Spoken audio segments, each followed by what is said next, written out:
Hello, everyone. My name is Gina Gleason with Real Impact here at Calvary Chapel, Chino Hills. So welcome to our program tonight.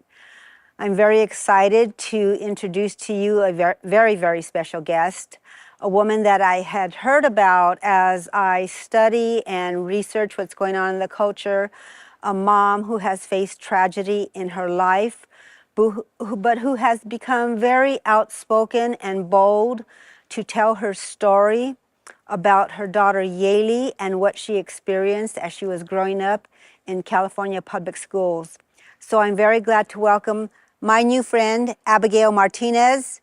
Thank you for being with us, Abigail. Thank you for having me. It's such a pleasure to meet you face to face after hearing your story and watching you be interviewed by organizations like Alliance Defending Freedom and Heritage Foundation, and just being out there and telling your story.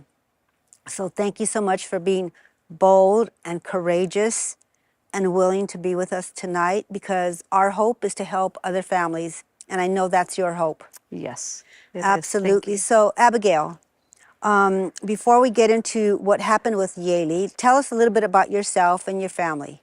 I'm a mother of 4. I have 2 children. Catherine, who is a school psychologist. I have Raciel, who was in the Marines for 4 years. Now she's a veteran now. She retired. So Benjamin, who is 20, and Jaylee Moselle, she was 19 when she passed away. When she passed away, was she the youngest at the time? She's the middle one of the 3 Okay. youngest one. Because Okay. my first one with the second one, they are 7 years apart. Okay. And then the 3 last one were pretty Okay. close in age. And did you raise them in Southern California? Yes, but we moved to El Salvador for 5 years and a half. Mm-hmm. I was living there with them. They went to a British school, private school. And then in 2011, we moved back. Okay. So then Yaley got part of the public school system when she got back? Yes. Okay. Yes. So when she got back to the public school system, she was about how old then at that time? She was 11.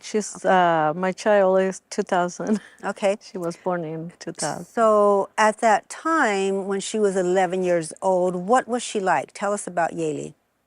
She was very funny. She loved, dance, dress up, since she was little. But when we came back to California, things didn't go the way that she maybe expected. In what way? The schools. Okay. They complain about the schools, friends, and the first year they went to, I didn't know we were living in Arcadia, but it was El Monte school district. Okay. They was asking me just to move them out. I didn't know where to move. We just recently moved. My friend told me that it was a good school. They didn't like it, so we moved to Arcadia. So they went to Arcadia School District, Okay. Foothill Middle School, and then Arcadia High School. So what didn't they like about the schools? Was it the friends, the teaching, the curriculum? The teaching, yeah. Okay.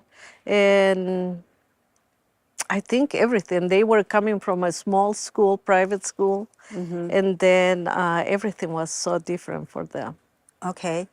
And what was Yaley like at that time, as far as, did they even know back then about anything having to do with gender identity or transition, or No. she no. was When introduced they to were that at an older age? Yeah, when she was, probably when she was going into 8th grade.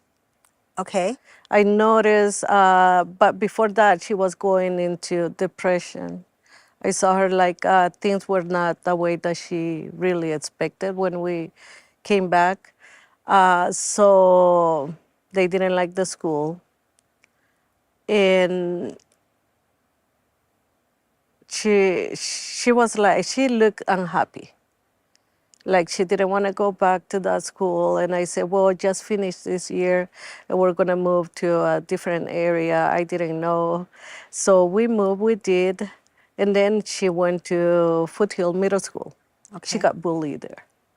Why So did she get yeah, bullied? girls, and I went to the principal and addressed the issue. Was she bullied on her appearance, or what were they They make fun targeting? for everything. She was very thin, Okay. tall, and no matter what she dressed, like with dress, short skirt, they always make fun. They always make her feel like she was nobody. Okay. Sad. Yeah. So then she's starting to go into social media, meeting kids who, were cutting, and she was trying to help them Oh. not to do it, but she was too young to deal with that. And then high school was not what I really expect. So did she become more depressed, or what? How Yes, did that manifest? yes. Okay. More depressed. She always looked very anxious.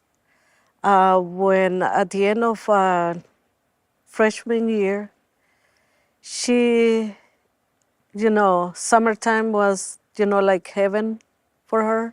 She was Yaley. Before, all freshman year, it was like t-shirt, pants, sad. Try to get her some help, talk to the school, trying to get help.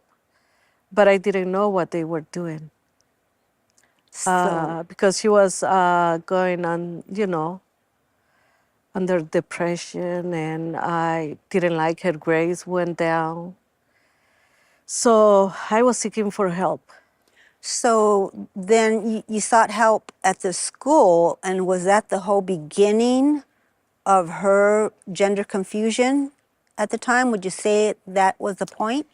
Yes, that was when she was going like, oh, I think I like girls. She didn't say anything to me. Okay. They talked with her, the two sisters. And they kept it, to themselves. So, but when things didn't go, right, no matter what I do, I seek for help. A therapist, and you need help, and I'm gonna help you. But you gotta be open to me and tell me what's going on. But the school, when I went and asked for help, what they did is send my daughter to the LGBTQ club. I didn't know anything about it. I didn't know. But when she finished freshman year, she was so happy. She cut her hair. They used to usually have blonde hair.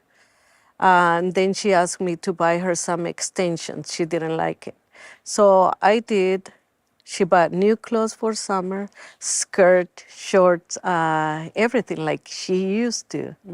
So, and she even saved two outfits, one for the day that she was gonna take the picture and the first day of school. When the day was coming, I saw her like she was very anxious, and she was sad again. She even like a boy who, because she was going to summer school, and she liked this boy, and she took an hour for her to get ready, makeup and everything, and drop her off. And I used to tell her, Jaylee, we have to go. I don't want you to be late. No, I'm coming. Oh, beautiful, Oh. like a Barbie. And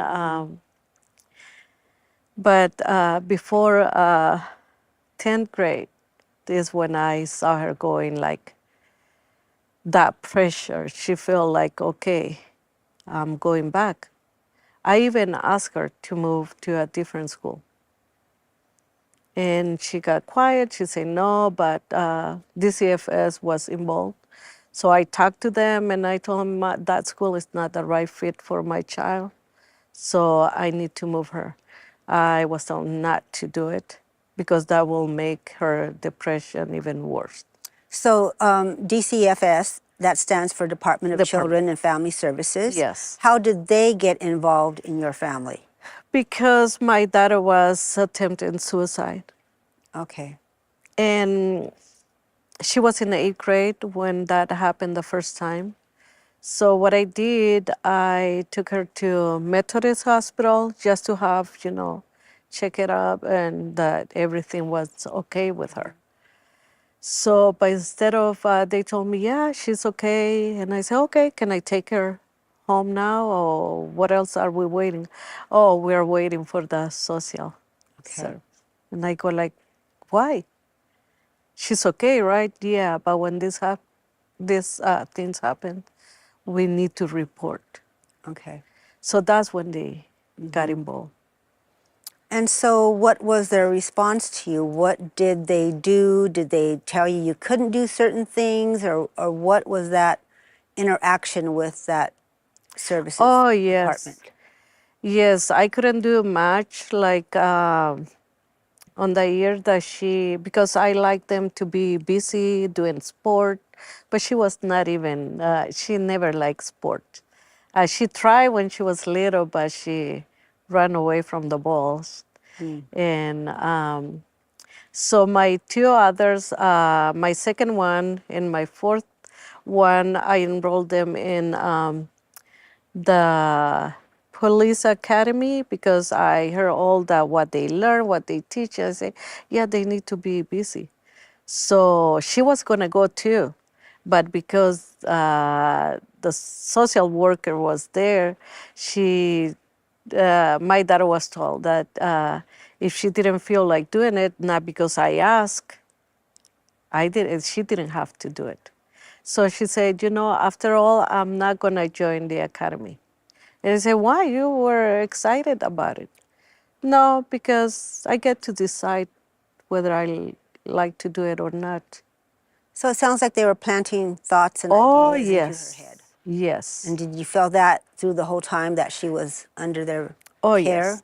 Oh, management? yes. When I took away her iPod, because she was going into social media, talking to people that I didn't allow them to talk with,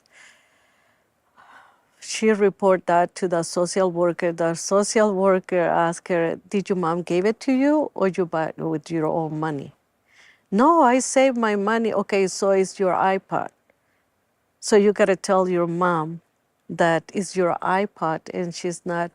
So she did. So, and I say, my house, my rules. Exactly.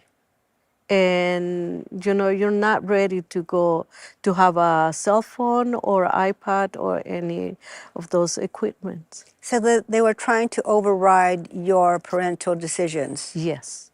And was that throughout the time that they were involved in your family? Yes. So that's pretty scary. It is. It is because once they take your child away,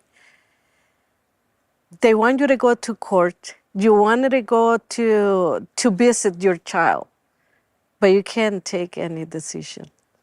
You cannot say, oh, okay, now I'm taking for example, my child. Because I didn't want them to feel, I say my child, I didn't say Jaylee, or because that was putting my visit in danger with them. I have to use, the Andrew. You pick Andrew. Okay. So at some point, she's in the 11th grade now, and you're starting to see 10th grade. 10th grade. Yes. And you're starting to see more of a drastic change, and the Department of Child and Family Services is involved in your family life. And then did it get to the point sometime soon after where she felt that she was now a boy, or how did that Yes, happen? when she was in 9th grade is when she didn't say anything to me. But yeah, that's when the school helped her to go through all this.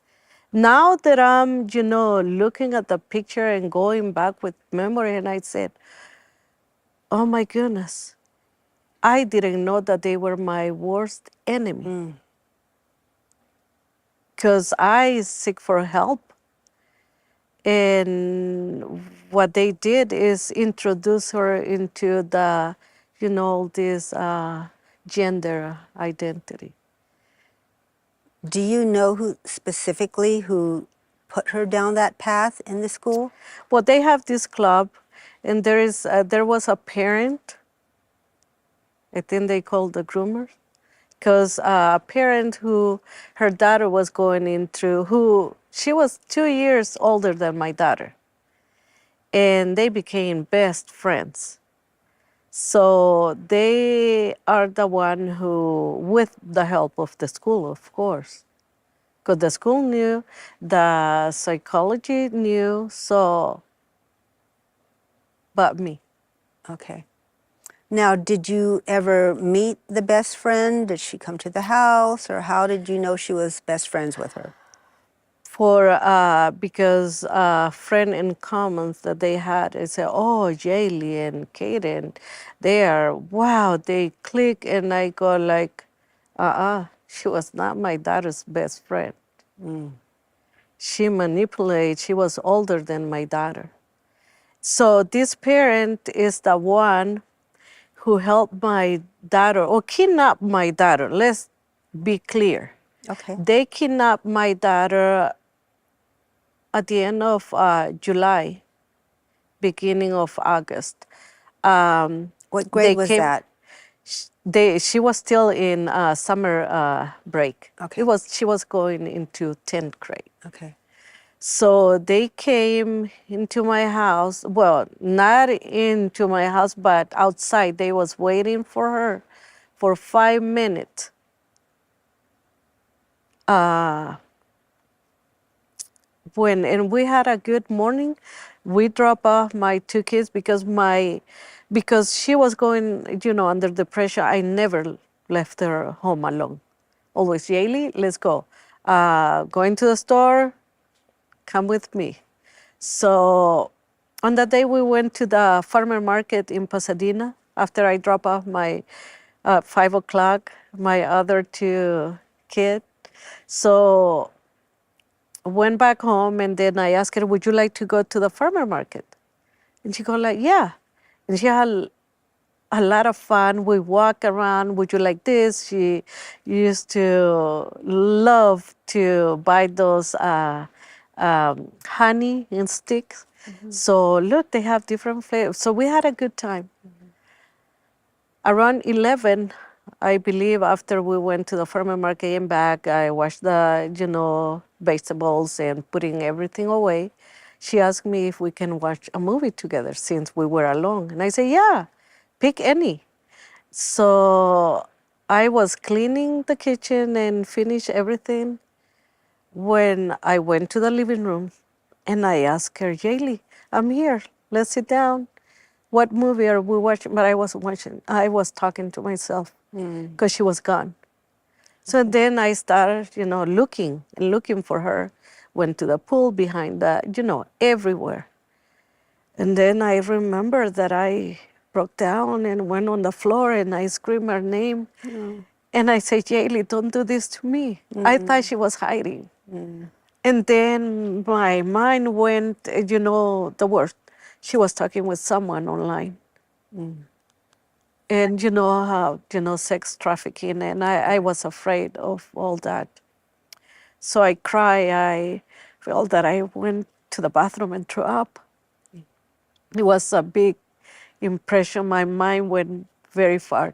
So I called the police, they showed up, they were looking for her, because they knew that, they were connected with the school. So they were looking. I contacted some of their common friends that they had, if they knew anything about Jaylee, have you heard anything, is she with Kaden? They say, no, but let me call you back. Let me call Kaden. I never got her phone number. So I met with this parent once, and she was very immature. She wants my daughter to go and have a sleepover at their house, and it was absolutely no. I never allow my kid to have a sleepover. And I didn't want to, I was not going to allow her to go there. So I didn't allow her. And she, oh, you told me that your mom didn't, she's not going to allow you to go to our house. She was talking like a teenage kid. And I said, well, I don't allow my kids, but can we take her to the farmer market? And I said, yes, to the farmer market, but when you're done, please give me a call and I'll pick her up. So they didn't. And when my daughter came back, she was wearing a different clothes. So I said, that's not your sweater, and where's your clothes? Oh, we went to their house. And I said, you didn't have my permission. So that was the first time and last time that I allowed her to go with them. And then they were the one who went to pick her up, kidnap my daughter on that Saturday, How long was she with them? the whole weekend. They dropped her off instead of, because they knew that the police was looking, everybody, the school sent message to the, I don't know, over 3,000 kids that attend to that school. So, and they didn't drop her off. They took her to the police station. And they, groom her like what to say, what not to say. And that's how when the police came to my house, we found your daughter. And I said, where is she? I thought she was in the hospital. And can I go get her? Can I go see her? And she said, ma'am, you have to wait for the social worker she's going to get in contact with you. And I go like, why? There is allegations that your daughter is making against you. So she's going to go with them. That must have been heartbreaking. It was because she never came back. Okay. After that, she was in the custody of the Department of Child and Family Services the whole time? Yes. What age was that? She was 16 when they took it away, and when she passed, she was 19. And she was still under their care. Okay, and she never came home from that day on at 16. Okay, so that's a long time. Even 2 days is a very long time. Yes. Okay, so once she was taken away from you and accused, did you have to go to court, or what happened Yes. to you? The first time I went, I remember it was August, the first time I was never been in court, not even for a ticket. And this is my child. Yes, Sorry. it's okay. I was lost. I didn't know what, and I want her to come back home. I remember the attorney because that was another issue that I was searching and looking for a attorney to represent me and get my daughter back. Nobody wants to. I couldn't get any attorney, so I got the one that they assigned. So I remember that this attorney came to me 3 times and asked me the same question. Are you sure you want to leave your case here? I didn't know anything. I thought, yes, this is children's court, right? Yes. He went back. So have you thought about it? So before we go inside, you get to decide whether you want to take the case. And I said, in my mind, what am I going to take? I don't know anything about, going to court and what's the best fit. And why are you asking me? He didn't say a thing. So Third time, okay, so we're ready to go. You sure that you're leaving the case here? Because this is the children's court. And I say, yes.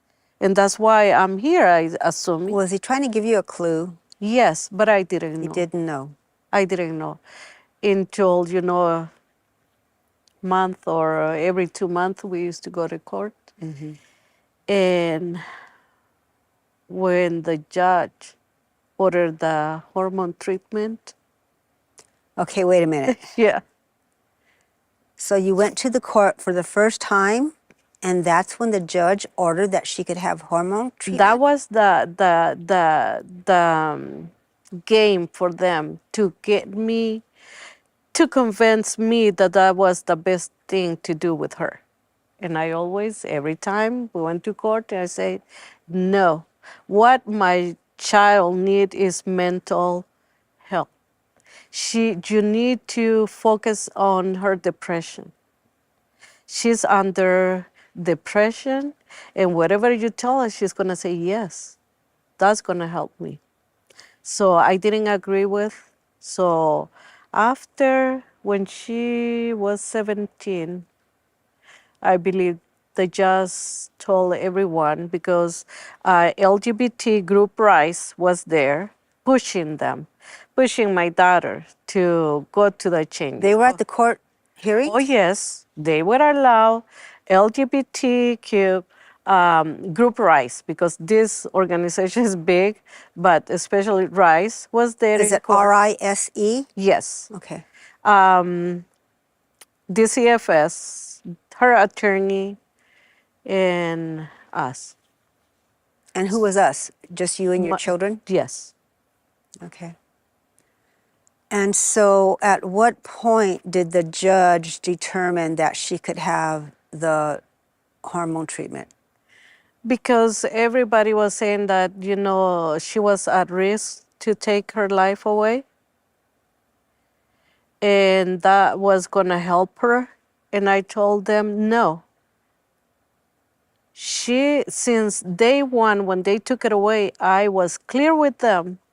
Say, I don't allow all these changes that you want to do to my daughter, because that's not going to help at all. What this process is going to do is make her feel even the depression is going to get worse. Why? Because all the chemicals that doesn't belong to her body, she's going to react, and I don't agree. Focus in her mental health, and then if she's good here, when she's old enough, she can do whatever she wants, whatever she decides to do, but with her mental Well, illness. And she was still a minor Yeah. when he overruled your parental authority Yeah. and allowed her to have this treatment. Yes. Her answer, I remember that when that she said, well, group Rise agree for her to start the hormone treatment, and mom doesn't agree with it, so I'm gonna sign. And I remember that judge with a smile. So I will sign in behalf of her mom, because she was still a minor. But I couldn't decide anything in there. I was supposed to be there every time, and I didn't miss any day of court. Was Yeli also there?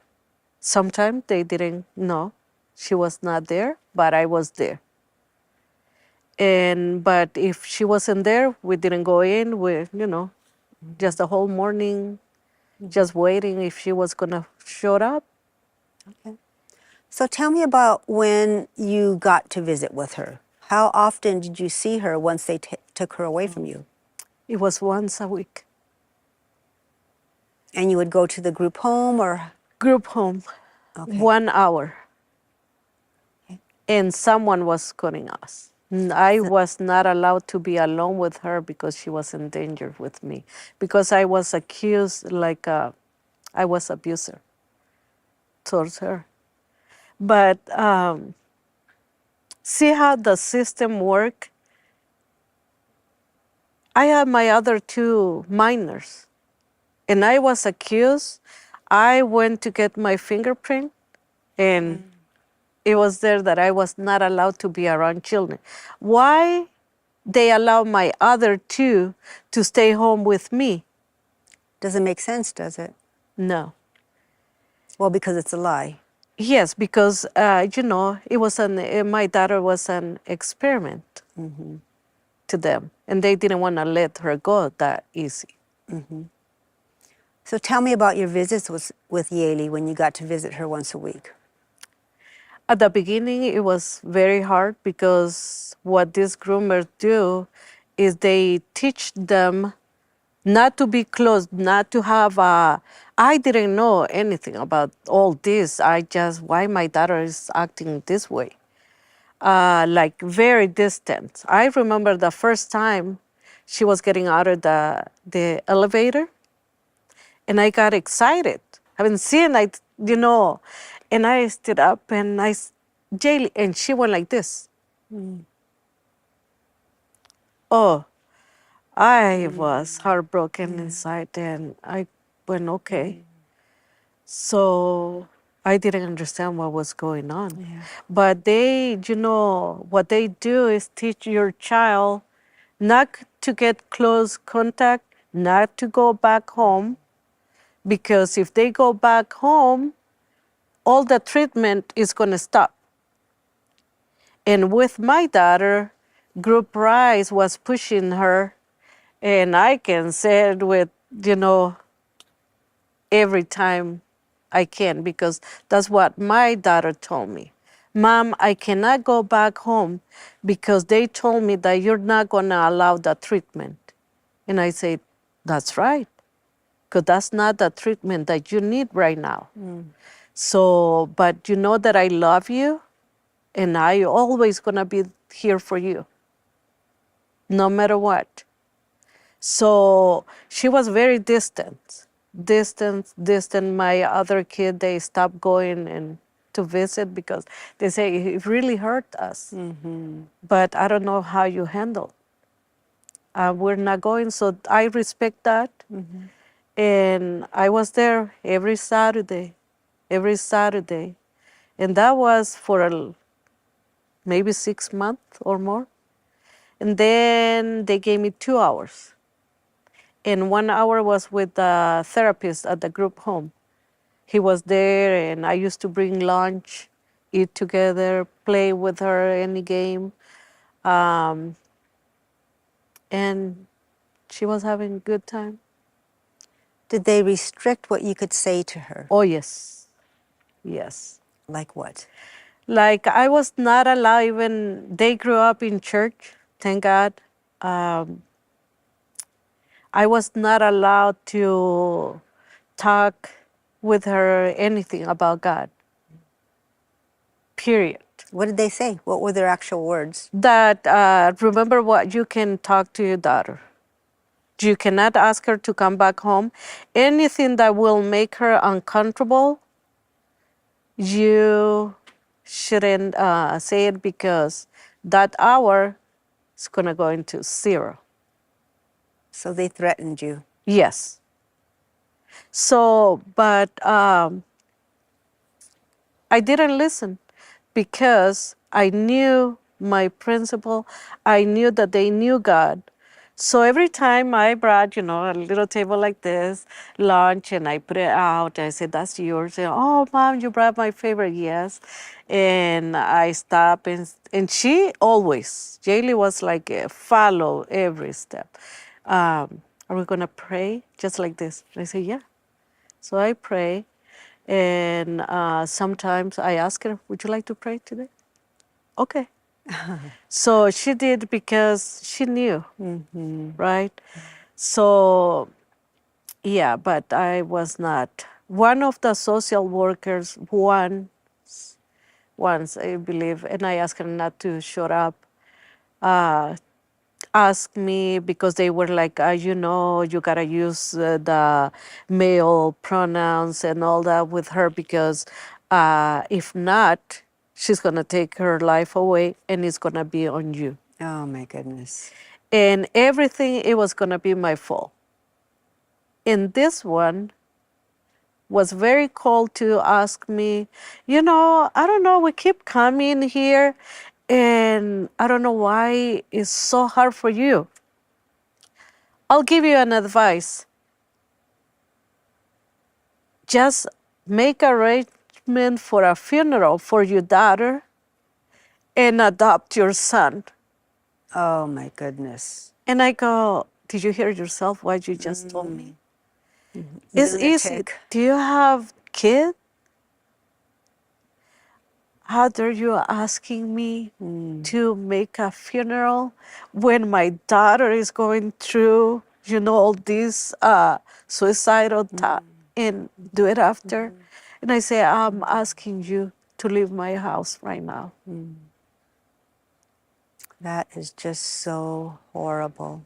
Yeah, and always it was like they send these groups to support you. There is no support for parents. What they do is force you to use their name, the male pronouns, if it's a boy, the female.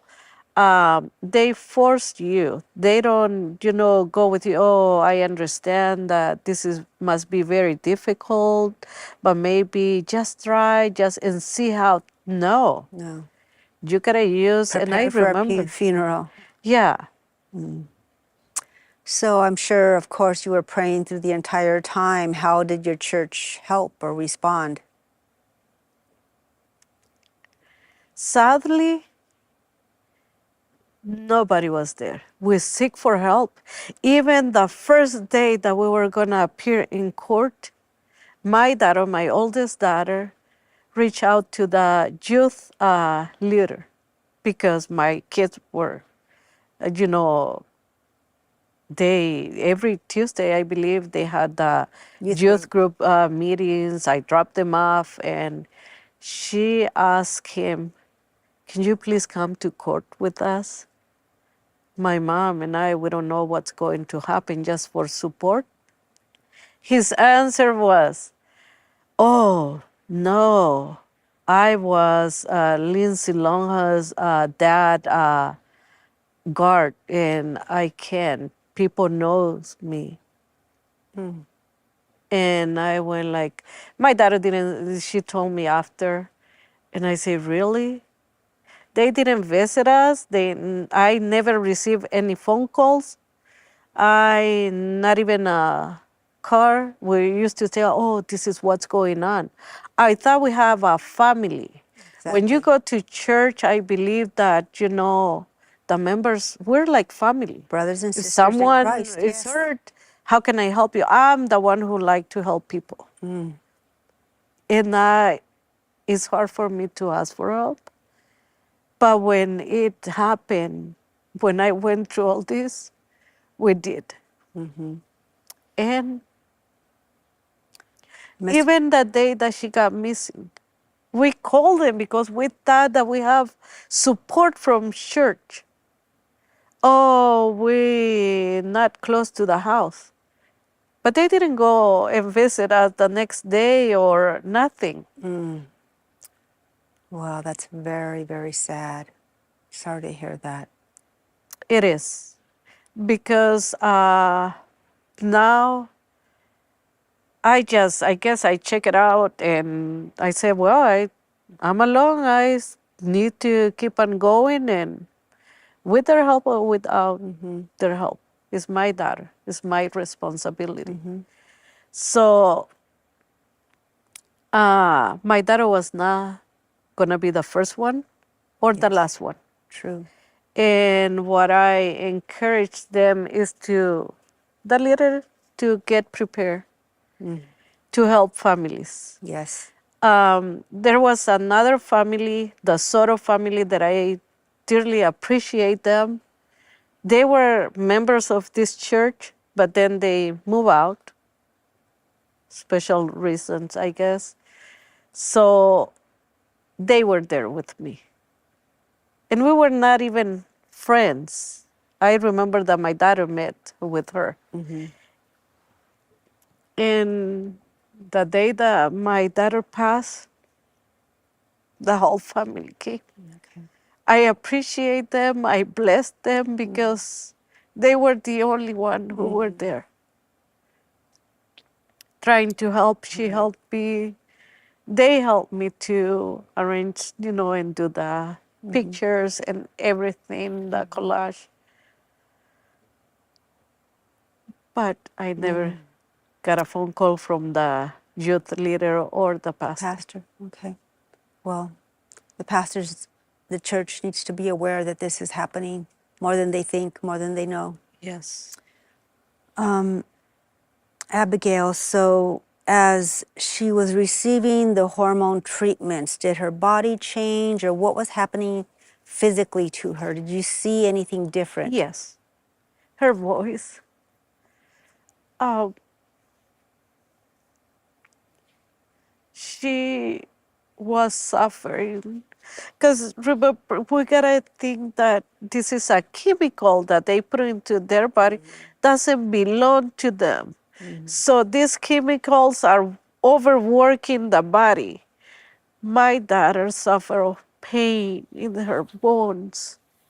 She couldn't concentrate. She couldn't sleep because of the hormones. And I remember that she used to ask, Mom, I asked the doctor, what should I do with this pain? And he asked me to buy CBD oil, and that will help me. I remember that I used to buy her, and that's going to help you sleep. They messed up my daughter's life. And people need to know that this is not going to help, and the system tells you that that's going to save your child's life. If that happened, and that was going to happen with my daughter, why my daughter is not here? Why she decide to take her life away? Because she was not happy after all these changes, after they allowed the hormones, after they allowed to legally change her name, after they allow her to adopt a dog. And they took her away from you. And they took it away from me. I didn't have my daughter since 16 until the day that she died. There's just nothing you can say except, I'm so sorry. It's a parent's worst nightmare. Yes. I don't want anyone to go through what we've been going through and been going through, because this pain never ends.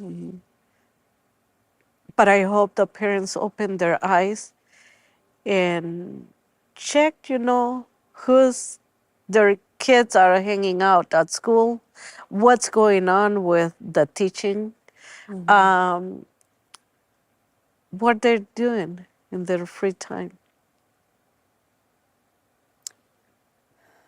Yes, that is just so important nowadays. And, and part of my job, that's what I do, is I pay attention to what's going on in the culture, in the schools, and trying to raise awareness and let parents know that this is happening. And so you've been very brave to raise awareness, and I thank you for that, because you suffered the most unimaginable suffering that a parent can have, losing a child. Losing a child for whatever reason is difficult. Your life will never be the same.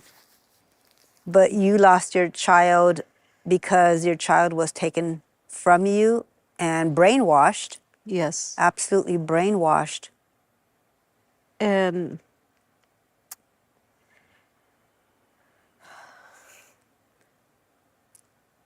they make up all these lights just to keep her and do the experiment with her. When I used to go to court, I learned, and my attorney agreed, when I said when the judge allowed all these treatments, And I said, you know what? Because when I asked the judge on that day, I said, please go and ask the judge not to allow that until she have a psych evaluation. I want her to allow my daughter to have a psych evaluation and see what's going on. Did they ever Why? allow that? No, he came back with papers, clapping. I remember, I have the picture. And he said, I asked, what happened? That she's going to stop the treatment?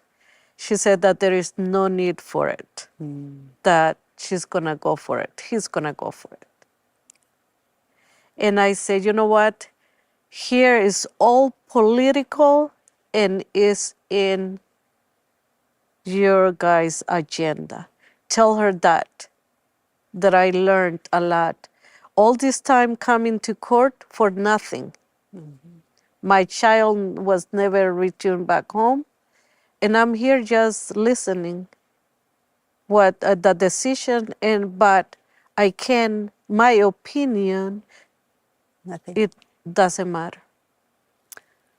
Did you realize that she was at the point where she wanted to take her life? Did she tell you that she did, or was it a shock to you? My daughter, after the treatment, even with them, tried to take her life away many times. On that day, specifically, that day, I remember that I didn't have a good day. My friend invited me to have lunch. I couldn't eat my lunch. I stopped eating. And I said, I don't know what's going on with me, but I have pain. I feel a pain. And she said, are you okay? You want to go to the... No, it's a different pain. And I don't know why. My daughter, who was in the Marine in Japan, had a surgery on that Monday, same week. And Monday, I went out with my friend on Wednesday. And she said, maybe because Rossi had a surgery and you couldn't be there with her. And I thought about it and I said, yeah, I know, but this pain is different. Because one thing is that you're sad, I said, you feel sad. But another thing is when you feel pain. And she said, let's go have some ice cream. I left my food and I said, I'm going to take it to go. And I said, I'm going to get the one that Rossi likes. I was trying to the matcha ice cream. So I couldn't even eat my ice cream. And then, my friend, I just feel like cry. I wanted it to cry, and I don't know why. So we just say goodbye. I say I have to go pick up my son at the high school. So I pick him up, and we always, hi, how was your day? And he asked me, how was your day, Mom? And I was looking, and I said, I don't know. I just want to cry. I feel like I like to run and scream, and I don't know why.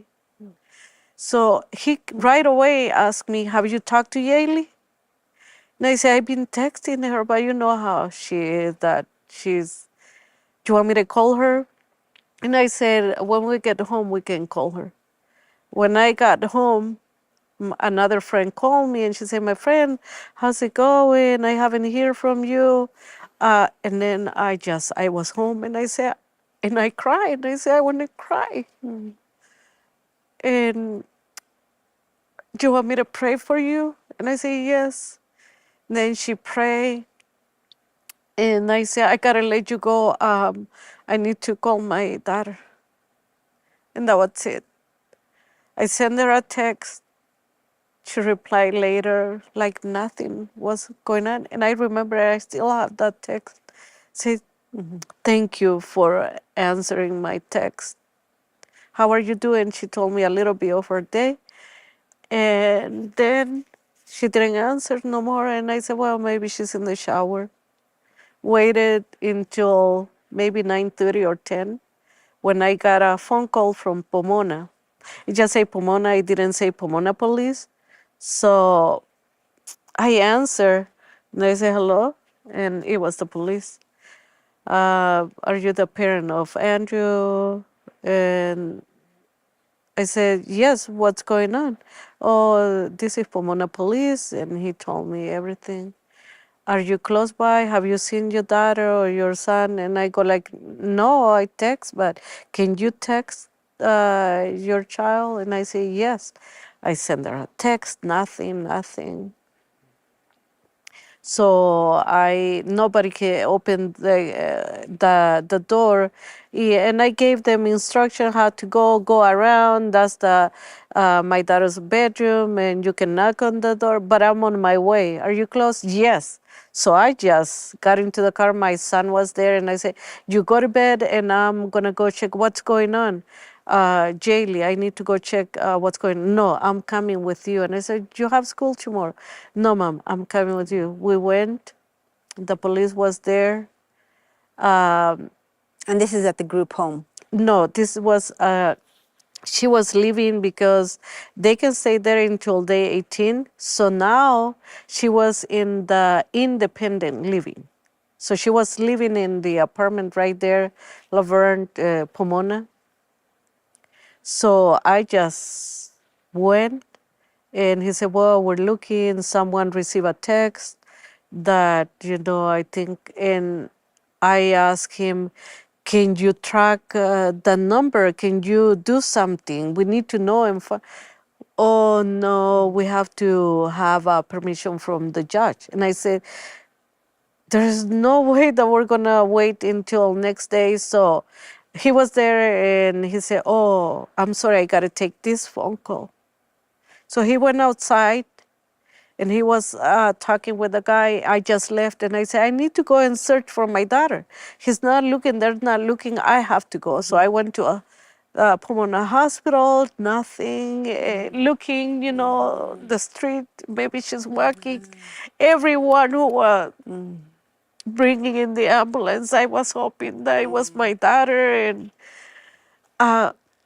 no, and then my son asked me, Mom, let's go, it's not Jaylee. And I said, yeah, you're right. When this police officer took that call is when he got a phone call saying that the person that they were looking was probably the one that they were attending in Pomona. Okay. They didn't say anything, so I just left until the next day I got a phone call. They told you on a phone call? Yes. Oh my goodness, how cold.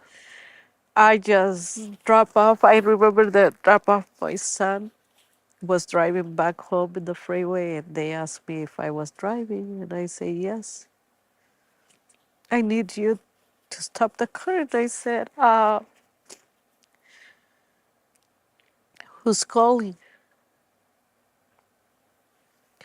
And I just need to give you some information about your daughter.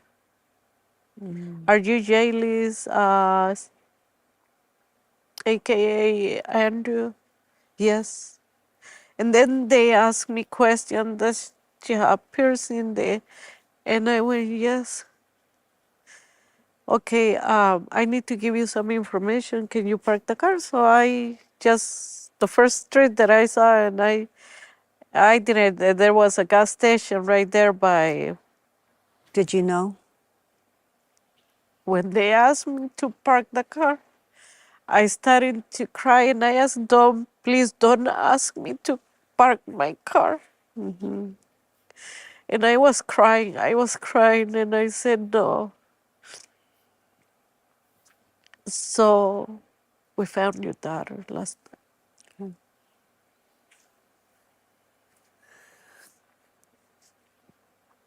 I couldn't even see her for the last time because there were nothing to recognize.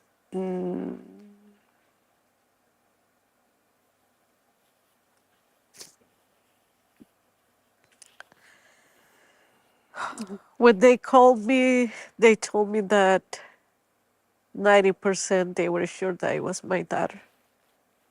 But they needed to do a DNA test too. So 2 days later, they confirmed that It was Yali. it was Yaylee. Uh,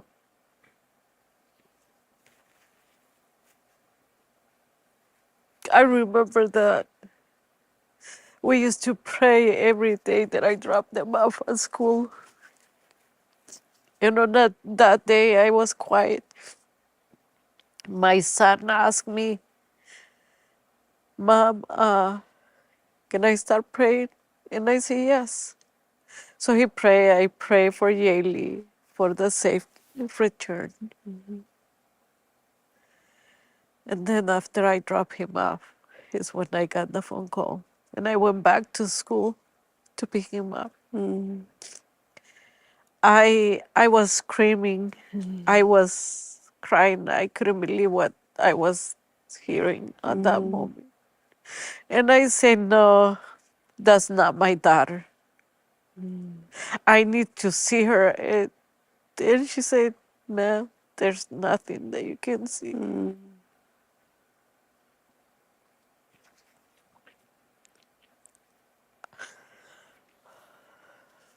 Oh, Abigail, I'm so sorry. So sorry.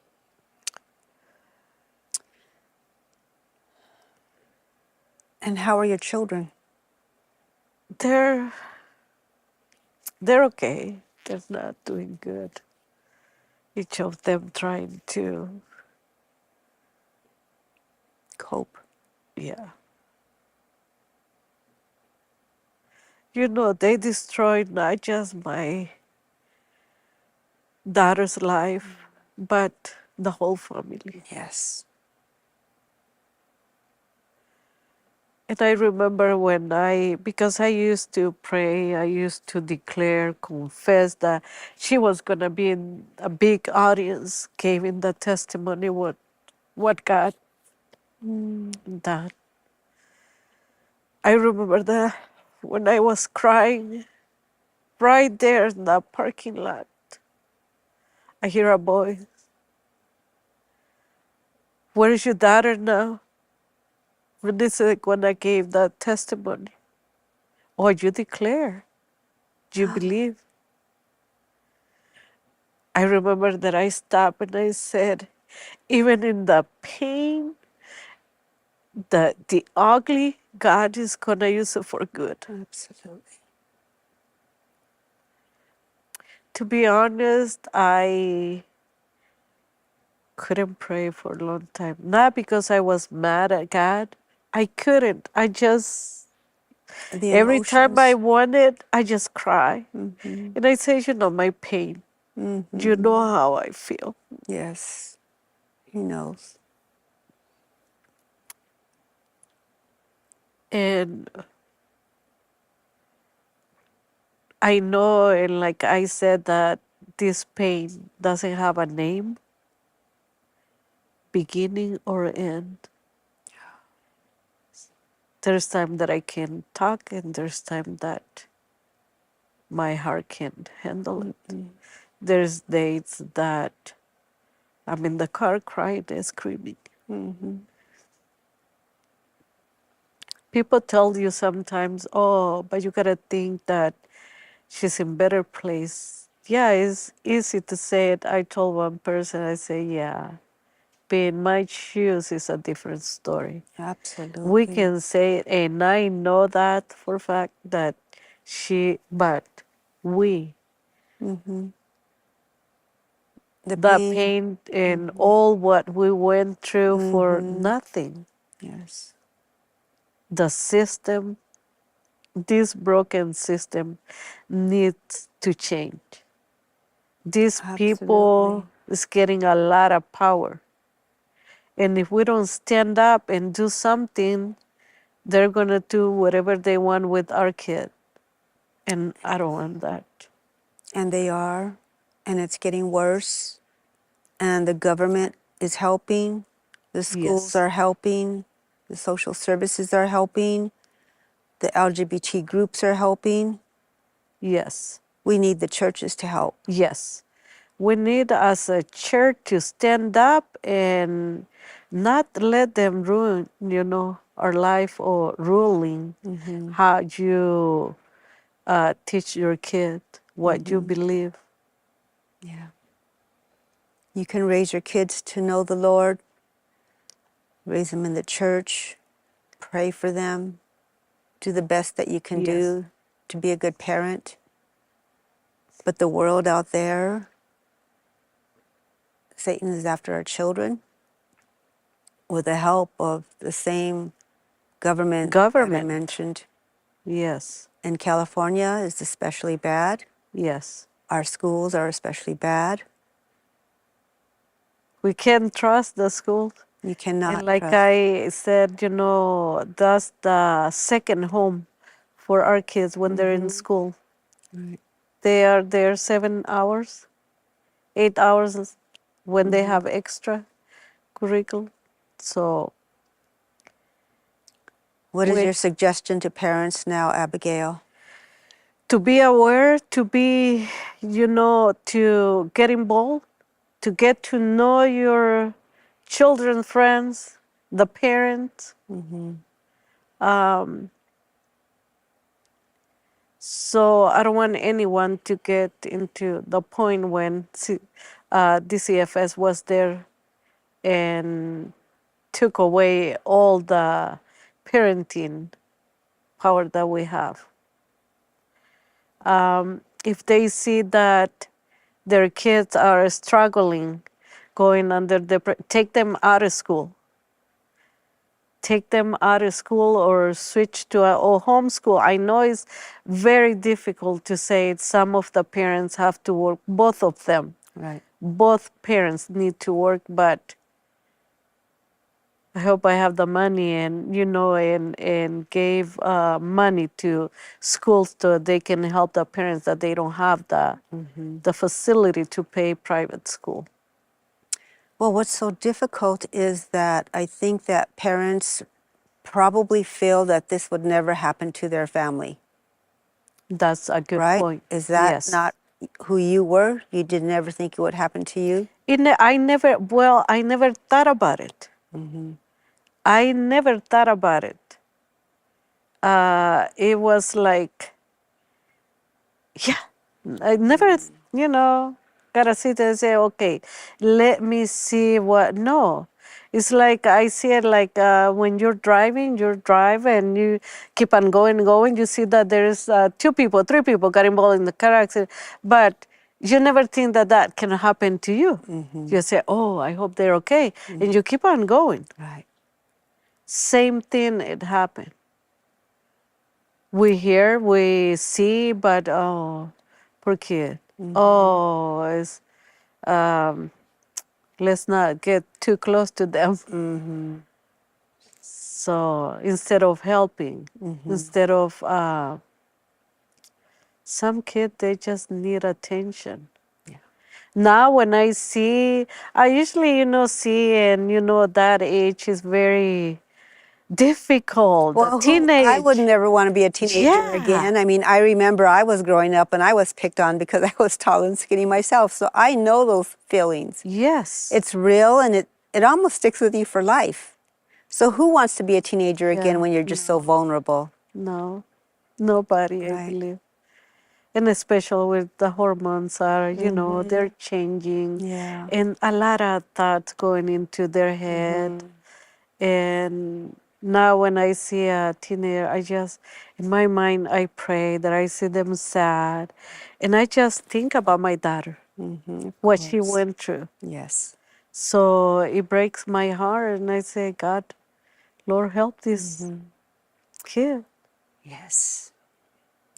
Well, Abigail, your story is very moving, heartfelt, and I so appreciate you coming to talk so that we can help other parents know what's going on because we don't want this to happen to one more child.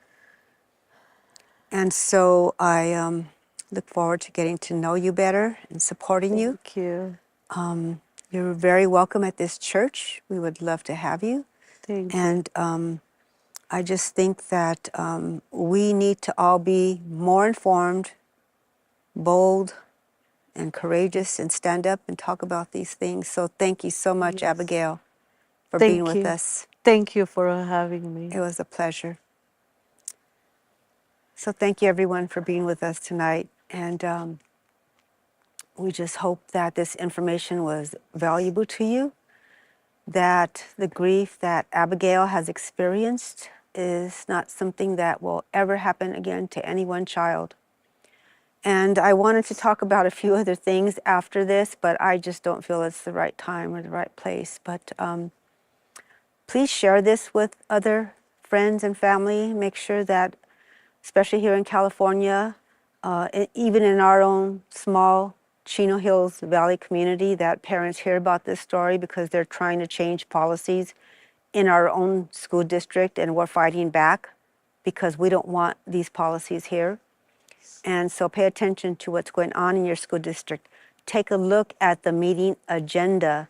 Look for clues about them bringing policies in disguise called things like non-discrimination policies, which is happening in our own school district, because we need to stand up and speak up. You need to get your church involved, and you need to help put a stop to this in California. So vote wisely, because these leaders are giving us laws that affect our children, just like Yaley, just like what Abigail has expressed and experienced. And if we don't stand up and speak up, we're never going to be able to protect our children. So thank you all for being with us tonight. God bless you all. Bless your children. Thank you very much.